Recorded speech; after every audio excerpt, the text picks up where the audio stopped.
ஓர் ஊரில் உழவன் ஒருவன் தன் மனைவியுடன் வாழ்ந்து வந்தான். இரவு நேரம் முற்றத்தில் அமர்ந்து அவனும் மனைவியும் பேசிக் கொண்டிருந்தார்கள். திறமை மிகுந்தவர் ஆனா பெண்ணா என்ற பேச்சு அவர்களுக்குள் எழுந்தது. தந்திரத்தில் வல்லவர்கள் பெண்கள்தான். அவர்கள் பிறரை எளிதாக ஏமாற்றி விடுவார்கள். அவர்கள் நினைத்தால் 1000 தந்திரங்கள் செய்வார்கள். ஒருவரையே பல முறை ஏமாற்றுவார்கள். உங்கள் நல்ல காலம், நான் தந்திரம் ஏதும் செய்து உங்களை ஏமாற்றவில்லை என்று பெருமையுடன் சொன்னாள் அவள். இதைக் கேட்ட அவன் கோபம் கொண்டான்.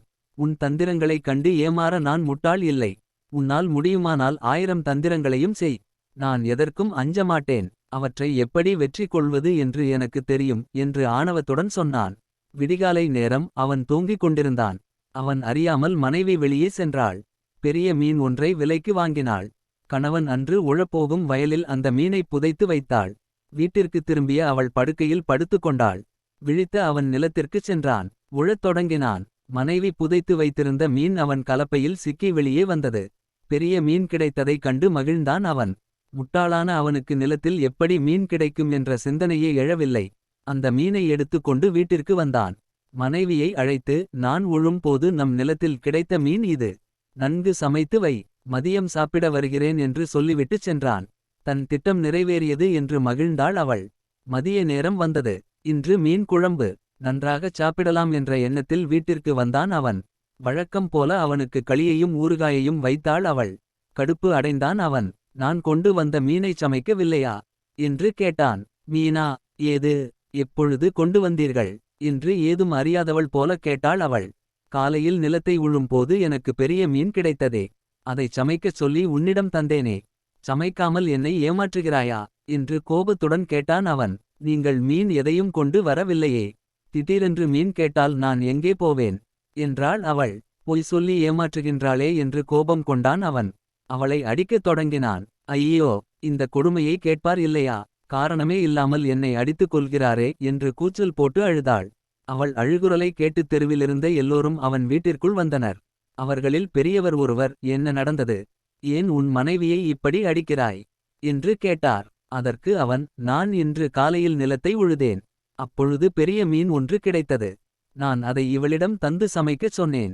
நான் சாப்பிட வந்தேன். இவள் அந்த மீனை வைக்கவில்லை. வெறும் களியையும் ஊறுகாயையுமே வைத்தாள். அதனால் கோபம் கொண்டு அடித்தேன் என்று நடந்ததை விளக்கமாகச் சொன்னான். இதைக் கேட்டு எல்லோரும் சிரித்தனர். அவர்களில் ஒருவர், நிலத்தை உழும்போது எங்காவது மீன் கிடைக்குமா? இனிமேல் இப்படி முட்டாள்தனமாக நடந்து கொள்ளாதே. உன் மனைவியிடம் அன்பாக இரு என்று அறிவுரை சொன்னார். எல்லோரும் அங்கிருந்து புறப்பட்டனர். எல்லோரும் சென்று விட்டனர் என்பதை அறிந்தாள் அவள். சட்டிக்குள் இருந்து ஒரு மீன் துண்டை எடுத்தாள். அவன் கண் எதிரிலேயே நாக்கை சப்பு கொட்டி சாப்பிடத் தொடங்கினாள். வீட்டிற்கு வெளியே வந்த அவன், எல்லோரும் ஓடி வாருங்கள். நான் சொன்னதை நம்ப மாட்டேன் என்றீர்களே. அவள் அந்த மீனை எனக்கு தராமல் சாப்பிட்டுக் கொண்டிருக்கிறாள். நீங்களே வந்து இந்த கொடுமையை பாருங்கள் என்று கூச்சல் போட்டான். எல்லோரும் அவன் வீட்டை நோக்கி வந்தனர். இதற்குள் அவள் மீன் சட்டியை எங்கோ மறைத்து வைத்தாள். அழுது புலம்பியபடி வெளியே வந்தாள். என் உடம்பெல்லாம் இவர் என்னை அடித்து புண்ணாக்கி விட்டார். இவர் என்னிடம் மீன் எதுவும் தரவில்லை. நான் என்ன சொன்னாலும் ஏற்றுக்கொள்ள மாட்டேன் என்கிறார். இல்லாத மீனை எடுத்து வரச் சொல்லி என்னை கொடுமைப்படுத்துகிறார். நான் என்ன செய்வேன்? சாவதைத் தவிர வேறு வழியில்லை என்று புலம்பினாள். வந்தவர்கள் அவள் பேச்சை நம்பி விடுவார்களோ என்று நடுங்கினான் அவன். ஐயா, பெரியவர்களே, இவள் பெரிய கைகாரி. பேசுவது எல்லாம் பச்சை பொய். இவள் பேச்சை நம்பாதீர்கள். நான் நிலத்திலிருந்து மீன் பிடித்து வந்ததும் உண்மை. அதை இவள் சமைத்ததும் உண்மை. சற்று நேரத்திற்கு முன் இவள் அதை சாப்பிட்டதும் உண்மை. என் பேச்சை நம்புங்கள் என்று அலறினான் அவன். இதைக் கேட்ட அவர்கள் ஒன்று கூடி பேசினார்கள். இவனுக்கு பேய் பிடித்து இருக்கிறது. அதனால் தான் இப்படி பேசுகிறான். நாம் எல்லோரும் இவனை செருப்பால் அடிக்க வேண்டும். இவனை பிடித்திருக்கும் பேய் அடிதாங்காமல் ஓடிவிடும் என்ற முடிவுக்கு வந்தனர். அவர்களில் சிலர் அவனை பிடித்துக் கொண்டனர். மற்றவர்கள் தங்கள் காலில் இருந்த செருப்பால் அவனை அடிக்கத் தொடங்கினார்கள். பேயை வேகமாக விரட்ட சிலர் சுட்ட மிளகாயை அவன் மூக்குக்கு அருகே கொண்டு வந்தனர். வலியும் எரிச்சலும் தாங்க முடியாது துடித்தான் அவன். அவர்களிடம் இருந்து தப்பித்து ஓடத் தொடங்கினான். பேய்தான் ஓடுகிறது, விடாதீர்கள் என்று அவர்கள் அவனை விரட்டி பிடித்தார்கள்.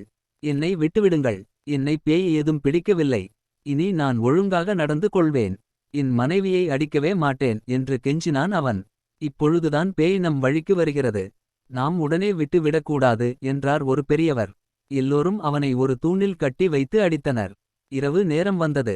எல்லோரும் தங்கள் வீட்டிற்குச் சென்றார்கள். அவன் மனைவி அங்கு வந்தாள். கணவனின் கட்டுகளை அவிழ்த்தாள். அவனை கைத்தாங்கலாக வீட்டிற்கு அழைத்துச் சென்றாள். வலி தாங்க முடியாத அவன் ஏதும் பேசாமல் வந்தான். சமைத்து வைத்திருந்த மீனை அவனுக்கு பரிமாறினாள். பசியோடு இருந்த அவனும் அதைச் சாப்பிட்டான். நான் இன்று ஒரே ஒரு தந்திரம்தான் செய்தேன். இதையே உங்களால் தாங்க முடியவில்லையே. நான் 1000 தந்திரங்கள் செய்தால் நீங்கள் என்ன ஆவீர்கள். இப்பொழுதாவது அறிவில் சிறந்தவர்கள் பெண்கள்தான் என்பதை ஒப்புக்கொள்கிறீர்களா. என்று கேட்டாள் அவள். தன் தோல்வியை ஒப்புக்கொண்ட அவன் ஏதும் பேசாமல் அமைதியாக இருந்தான். மீண்டும் ஒரு நல்ல கதையில் சந்திப்போம். நன்றி. வணக்கம்.